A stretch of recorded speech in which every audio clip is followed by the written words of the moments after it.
खुलुमबाय बड' लेटेस्ट आपडेटआव बयखौबो बरायबाय। रादाबखौ फरायदों आं प्रमद खाख्लारिया। गिबि निउसआव दङ नेपालनि पखरायाव उरांनि जाब्रबथायाव उराङाव गाखोनाय गासै सुबुंनि जिउ खहा जायो। ATR-72 उराङाव सानै गथ', साब्रै क्रिउ मेम्बार आरो 10 फरेनारफोरखौ लाफानानै गासै 12 सुबुंफोरा गाखोदोंमोन। बे उराङा दावबायारिफोरखौ लानानै नेपालनि राजथावनि काठमान्डुनिफ्राय पखरायाव थांबाय थानाय समावनो पखरायाव क्रास जायो। बे उराङा पखरा उरां गाथोनाव बाख्लायनायनि 10 सेकेन्ड सिगाङावनो क्रास जायो। बे उराङाव गाखोनाय पेसेन्जारफोरनि गेजेराव 7 भारतनि नोगोरारि आरो 10 गुबुन गुबुन हादरनि होनना मिथिनो मोननाय जादों।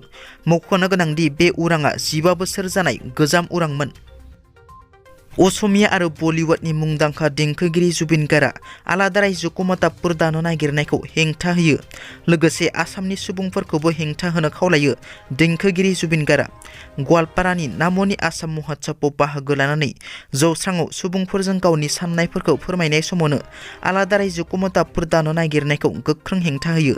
देंखोगिरि जुबिन गार्गआ देंखोगिरिनि हेंथा होनायनि उनाव गाजामानि आफादगिरि जाजांकामा क'सआ देंखोगिरिखौ गोख्रों रावजों सोंखारियो। जुबिन गार्गखौ फैगौ समफोराव कमतापुर रायजो दानायनि सायाव बिदान्थि गोनां बिबुंथि होनायनिफ्राय गोजानाव थानो सांग्रां खालामना होदों आरो जुबिन गार्गखौ क'च राजबंशी समाजाव नेवसिगारनायनिबो हुमखि होयो। जाजांकामा क'च बिथाङा BPFनि साबा गोख्रों मावथिफोरा UPPL दोलोआव हाबफैदों। मैया बाक्सा जिल्लानि सिङाव थानाय तामुलपुरनि प्रमद बर'नि न'आव फैनानै प्रमद बर' दैदेननाय UPPL दोलोआव साबा BPFनि गोख्रों मावथि आरो 2 एबसुनि मावथिफोरा UPPL दोलोआव हाबफैदों।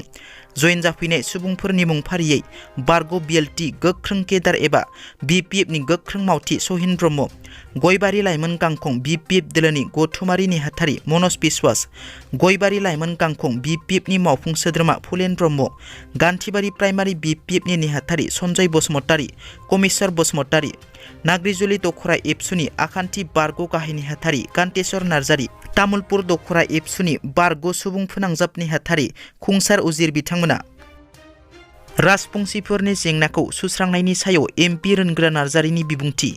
MP रोनग्रा नार्जारीया बुङोदि भारत सरकारा राजबंशीफोरनि जिखिनि जेंना, बे जेंनाखौ सुस्रांनायनि रादाय होनाया बे जेंनाया समाधान जागोन। बे जेंनाखौ समाधान खालामनायावनो जोंनि गेजेराव नांलायनाय जेबो खोथा थानो नाङा। संबिधान भाबै भारत सरकारा माबा मोनसे राजबंशीफोरनि जेंनानि सायाव बेबस्था खालामनाय जागोन होनना। लोगोसे BNLA आफाद दानायनि सायावबो बिथां MPआ बुङोदि दिनैनि दिनाव हाथियार लानानै संग्राम खालामनाया गोरलै नङा। बेखौ बिथांमोनाबो मिथिगौ, जोंबो मिथिगौ, बयबो मिथियो। व्यक्तित्व भाबै आं माब्लाबाबो हाथियार लानानै आन्दलन खालामनायखौ आंलाय होनो हाया होनना आरो बेबायदि सम्भब नङा आरो हानायबो नंखाया।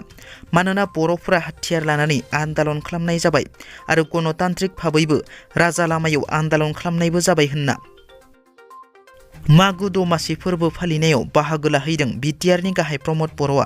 थांनाय मोनायाव BTRनि गाहाय प्रमद बर'आ गावनि आंगो गामि सौरागुरियाव गामिनि रायजो राजाफोरजों मागो दमासि फोरबो फालिनायाव दान्दिसे नुजाथिहैना बाहागो लाहैयो आरो मागो दमासिनि फोरबोनि बयनिसिमबो गाहाम हामलायथिखौ जासिहरो।